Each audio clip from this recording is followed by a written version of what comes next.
Especially great to be with you to celebrate Libby's career and her impending retirement.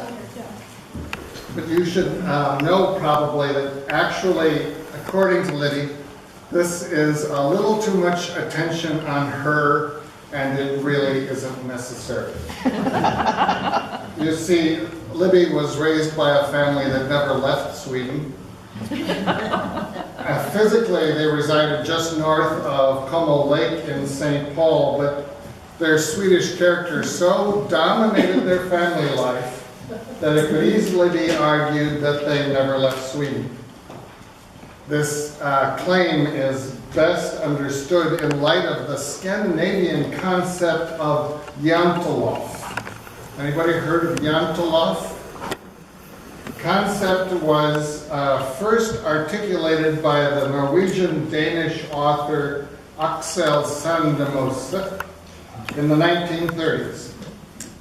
In one of his novels, he published the 10 rules of jantelof. Summarized, those 10 rules express a single theme: that you are not to think that you are anyone special, and certainly not that you are better than anyone else. Among these 10 rules are these: you are not to think that you are good at anything. You are not to think that anyone cares about you, and you are not to laugh at the rest of us. Which is to say, for Libby, this celebration that focuses so much on her and celebrates her giftedness and accomplishments is just oh so wrong.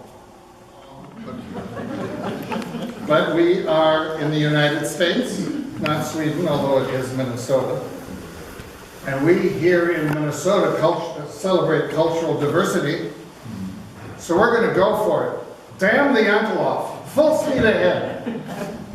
So, Sue Lamoureux, you are a social work colleague of Libby's who's observed her career for many years. Will you get us started?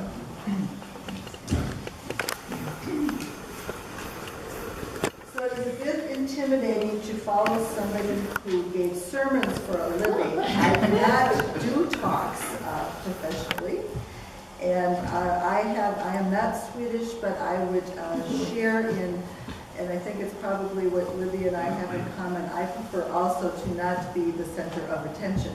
So I will do my best, but for Libby, I will do this. I tried to, it was a nice opportunity for me to reflect back on my own career as I tried to figure out how long Libby and I have known each other. We actually never worked together, but we are both social workers and our paths came together. We were both in more management, and I think our friendship really solidified when we went to New Orleans for a professional conference, and we had some free time, and we went on the infamous voodoo tour. Do you remember? Yes, I do. That's great. I don't know if anybody knows that darker side of Libby's interest. And after that, we have maintained a friendship. We've never worked together.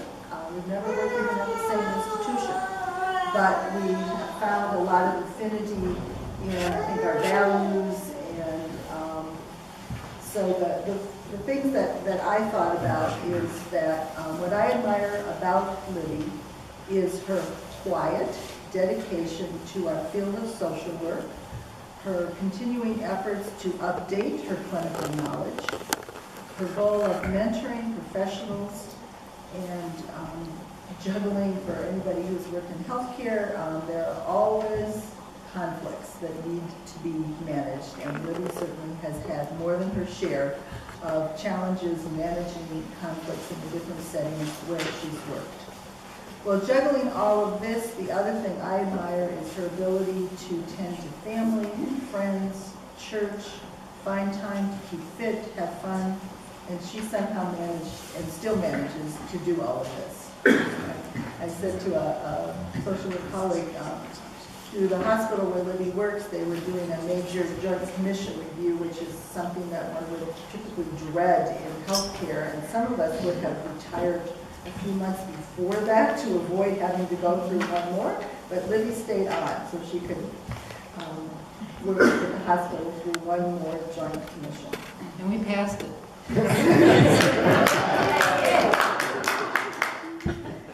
I know that Libby is held in high esteem by her colleagues, that she has made a difference in all the different healthcare settings where she has worked. I didn't even know about some of the other settings, and most that's on this list, which is quite impressive.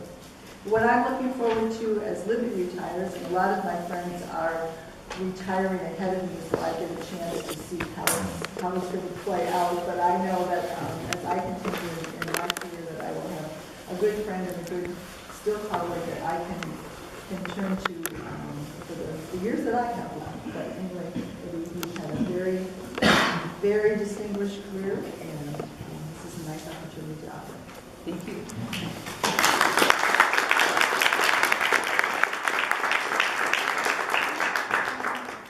Thank you, Sue. You may get called on to do this regularly. Sandy Heidemann has been also a close friend of Libby's for many years. Sandy, would you be willing to tell us a bit more about maybe a little jerk? It's so typical of me to do that. You have to realize I grew up in a family much like Libby. I know. I've known Libby for, well, many, many years. We first met each other in the early 70s, and I'm stretching it a bit for the metaphor, but she had just come out of a commune, and I was just going in. So we were able to commiserate about living in communes and the many meetings you have about cleaning the floors. And we also had many chances to share a lot of experiences. Our paths really ran parallel and intersected at many points. Having children, all kinds of work changes, going back to school, we lived with those. When I think about our careers as women, we came of age at a time when we knew it was important to balance. We had our family that we cherished and loved and felt responsible for. We had our work that was really important to us. It gave us direction, it gave us purpose. And we had ourselves. And how do you keep all three things in balance? How you feed yourself with music and art and reading, and also give your family the best you can give and give your work the best. So in order to keep that balance, Libby was my anchor. She walked with me around the many lakes. We had many cups of coffee, and and she always brought so much to these conversations. Humor, great sense. Libby has a great sense of humor, but it's very dry. You have to. She brought a lot of compassion. She brought a lot of perspective, and she brought some realism. I'll just tell you one little story. I write books in early childhood, and I've written a few. And every time I get to this point where I just go, oh, why did I do this? Why am I doing this? It's too much. It's too overwhelming. I'll never get it done. And the last time Libby goes, but there must be something you like about it. And I went, oh yeah. So that kind of perspective really helped me keep my balance. And now once again, our paths are in a parallel. She's retiring this month, I'm retiring next month. And I'm looking forward to finding a new balance in how we live in the world. And so I'm depending on you. I can't do it without you. Thank you. So as my dad said, my name is Dave, I'm Libby's Olstad. Growing up as a kid, I could never quite determine if it was a blessing or a curse to have a father that was a pastor and a mother that was a social worker. Anytime there was any issue, we had to talk about everything. All of our feelings, everything that went on. If you're feeling depressed, we'll talk about it. And sometimes that was something. You didn't get an A on your homework, what led to that event? Again, I didn't really want to talk about that. On the other hand, we learned that feelings could be expressed with single syllables. Yeah, you stub your toe on the stairways walking up. Mom wants to talk about this. Talk about your personal safety and why weren't you wearing a helmet when you were walking up? The thing that I remember most throughout my life growing up is that if you ever wanted someone to talk to, it didn't matter what the topic was, my mom was always there. I'm sure many of you can relate to that. Hopefully you didn't have to talk about your feelings just because you didn't tie your shoes that day, but you can relate to the fact that she was always there. As has already been mentioned, my mom was very supportive of women throughout her life, whether it was helping my ex-wife through college or helping women on their careers moving forward, whatever it was, supporting her granddaughters and encouraging them to be whatever it is they want to be. She was always there to encourage them. And if her sons ever dared step out of line and said anything disrespectful for women, then my mom was there for that too. When it came to describing my mom, one of the things that really sticks out to me is what a very wonderful parent she was. She was I didn't truly come to appreciate that until I became a parent myself. But I have really appreciated now most of the things that she has done and the values that she encouraged in us. She's very insightful, very patient, very loving. When I went through my divorce, my mom was always there to talk to. We went to breakfast, I was checking in, and just we're talking about feelings. But she was always there, whatever I needed to talk about her. When it comes to being a parent, she always had suggestions for how to deal with various scenarios, and always emphasizing the importance of families, and children always come first. For the parents out there, I'm sure you can emphasize the fact that being a parent can have to be very overwhelming. Anytime that I had to ask my mom for assistance, she was always there, whether it was taking the kids for an hour or two, or an overnight, or whatever the need was, just listening to me ranting sometimes about all the crazy things my kids were doing. She was always there to talk about it. And she was always right there, as mentioned her humor, she was right there to turn it back around at me and say, remember those crazy things that you did as a kid too. She was always there. So I asked my kids, what are some of the words that you guys can think of to describe grandma? Some of the words that you come up with: caring, gentle, kind-hearted, sweet, brave. One of the things that they specifically brought out was how she's very afraid of heights, but she can push herself to take on some of those challenges. She was brave enough to go backpacking with the boys out in the wilderness on her own. And she's also very creative. Anytime the kids had events with her, she would have an interesting place to go see or a creative project to do, whatever it was. Grandma always had something to work on. She's clearly not only one of her mother, but another as well. Within the Olstad family, we sometimes joke that my brother is my dad in my mom's body, and I'm my mom in my dad's body. Physical characteristics and personality characteristics. There are several personality characteristics that I share with my mom. I'm more introverted, my brother's more extroverted than that. My mom and I also share one trait when it comes to dealing with appreciation.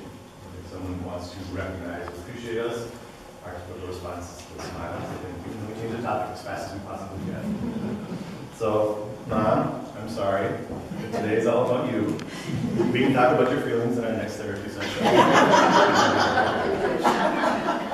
You are a wonderful mother. You've been very successful all throughout your life. You have many close friends that you've built throughout life and enjoyed life to its fullest. So tonight we celebrate you as you move into this next phase of your life. Thank you. For the record, Nathan, being the boss of the brother that he is, sent an email to Em and I earlier trying to coordinate on who was going to say what here, and also had the same thought of, you're really going to claim that you talked through everything with your parents all the way through childhood? Which my emailed response was, anyway. He's introverted. Introverted, yeah. Okay, so I think he's done.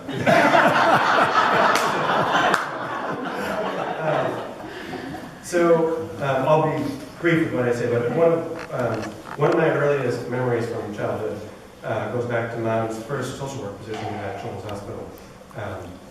Nathan and I would often walk home from Madison Elementary by going up to a tunnel from Akron Northwestern Hospital that went underground to Children's Hospital.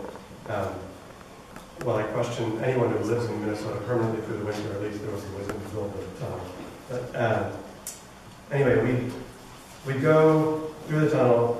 Typically, Nathan would intentionally lose me somewhere in the tunnel just to purposely scar me for the rest of my life. But we'd get there, we'd go up to Mom's office, and we'd wait there for her while she finished her workday before going home, always very patiently. And Mom somehow, when I was finish up her work, either there at the office or later that night at home, well, as Sandy was saying, we're still balancing taking care of us, and at least mostly making sure that Nathan didn't kill me. And then later when Em came along, in part to absorb some of the bruises, Mom continued that balance, and I always made sure that the three of us were cared for. Well, helping her, I don't even know how many children in the family do. But anyway, that association with Mom's office kind of stands out to me in my childhood. You can't both tear up, you're going to get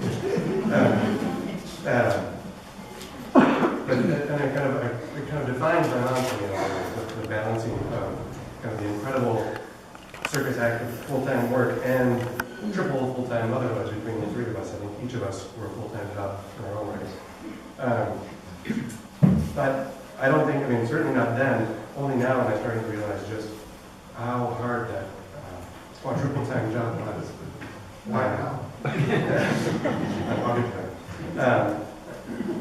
And it's just the difficulty in both the social work that you did, and I think in particular, I just think it takes a really special kind of personal strength to consistently offer comfort and counseling to families of kids with cancer, kids dealing with lifelong physical and mental challenges. And you did all that while also balancing how challenging parenting can be, particularly when you have such a demanding career to begin with. Your ability to do so amazingly well and to get so much reward out of both has been a huge influence in my life. And a great example. So we named our baby. We named our baby after Mom's mom because we wanted Eva to have, for her namesake, to be an inspiration to her. And Grandma Eva was as good an example as we could ask for. Now, as I learn more about being a parent, Mom, I think you're an equally amazing example. So, thank you for being such an amazing mother. Puberty, going back in here. And being such an inspiration for us on how to balance work and family. It is really a wonderful feeling to think that Eva can someday feel about her grandma the way that feels inspired about her grandma.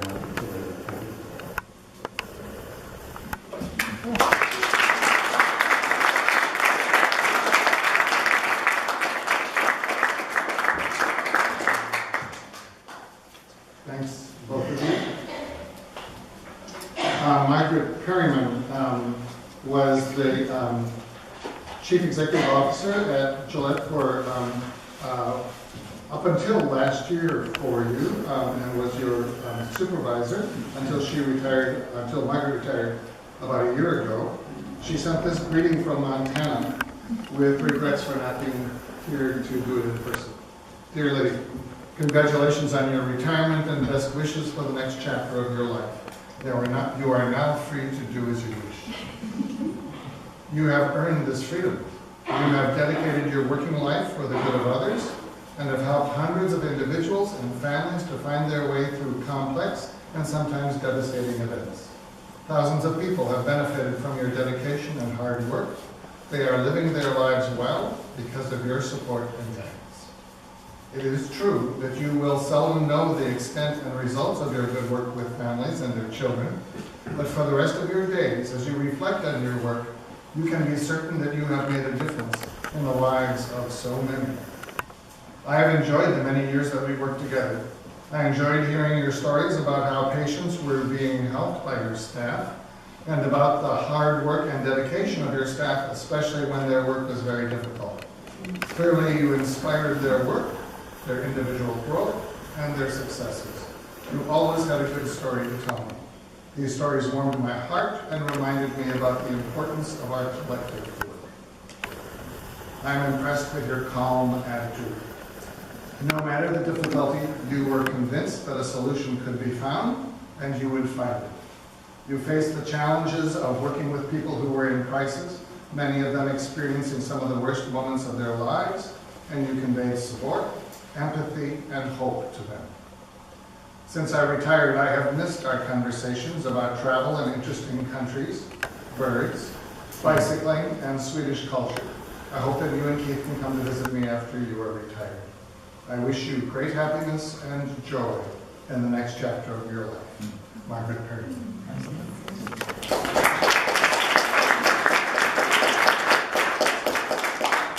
The concept of Yantalof does not forbid a person from speaking out in defense of oneself or in explanation, so then I think it's only fair that you have the last word. Sit down in fear. Well, you'll be happy to know that I lost my speech. It's in the room somewhere, it wasn't in my pocket, it's gone now. But seriously. So, we'll see how much I can remember. One of the thoughts was that, I don't know where I'm going with all of this process of transition, but I was thinking that in about January, when all the hustle and bustle of the holiday settles down, I will start to think again, well, let's see, what difference did my life make?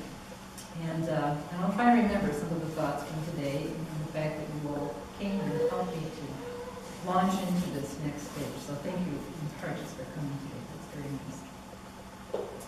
The 34 years of work in hospitals, which you've heard a few people talk about, were almost all very good years. I think you can probably attest to this, that most days getting up and going to work in the morning was good for me. I look forward to going to work. I felt very lucky as a social worker, a supervisor, and a manager to have the job I had. And work was pleasure for the most part. I felt like I had an incredible role model, which Per alluded to, who was my mom, Eva, who was a public health nurse. Most of her was mine, but my mom liked her job a lot, and she had 5 kids, and she still liked it. I don't think that she felt the kind of pride that I think about sometimes in terms of boastfulness, but she just thought it was interesting work, it was good work, and she got paid for it, but she liked her work. She was a happy worker, and so was I. Which, and some of the reasons I enjoyed it were some of the things that Margaret mentioned, that being a part of patients and family lives at a point where they are dealing with big crises is a privilege, is it not, Helen? Helen's our chaplain to that. And to have other people invite you into what's happening with them in a healthcare experience is sacred. And sometimes it's joyful, because good things happen. Sometimes it's very sad, because bad things happen. But it's a sacred moment to be part of it. Working also is not without its problems. My current boss, Catherine, and I have struggled with the budget these last, in the 6th week. And they think, this could go on and on and on. It feels like a puzzle to solve, and it's a tough to solve, but eventually it's different. So things like that happen. And indeed, we have patients and families at Gillette and other places I've worked that are very difficult and very challenging, and I come home and tell stories about them, and that isn't always easy. So it has many joys, many challenges, but it is good work, and I'm very happy and privileged. November 21st will be the last last day that I work as a paid person, and I'm a little excited, I'm a little nervous. I don't know quite what that's going to be like. I read something about, will touch the baby boomers in the room. Suzanne Brown, I think she was the first editor of Ms. Magazine. Remember Ms. Magazine? We all took it when we were younger. So she was citing some research on brain development and was saying that baby boomers, sort of like adolescents, have sort of a surge of growth again, but it's around emotional learning. It's not budgets. So I'm hoping that that surge comes to me and that that emotional learning will be there. I know Keith is kind of hoping that that will be more empathy for him, but might not. Don't count on that. But I am looking forward to time that doesn't have the pressure of the work and looking forward to more of the things that I enjoy now. Hiking, reading, gardening, cooking, and I don't know what else will happen. I don't have a plan. I have a list of things that will all be good and positive. So those of you who are retired, keep telling me it's great. Right, Tom? Okay, so I'm believing that. But I'm very grateful for the kind words that you shared. I'm very grateful for the fact that you come here and have been here with me during this time of transition. I'm still there, so after today, you could call me and say, want to go for coffee, want to go to this class, want to volunteer here, volunteer there. Still willing to do that, or just a chat.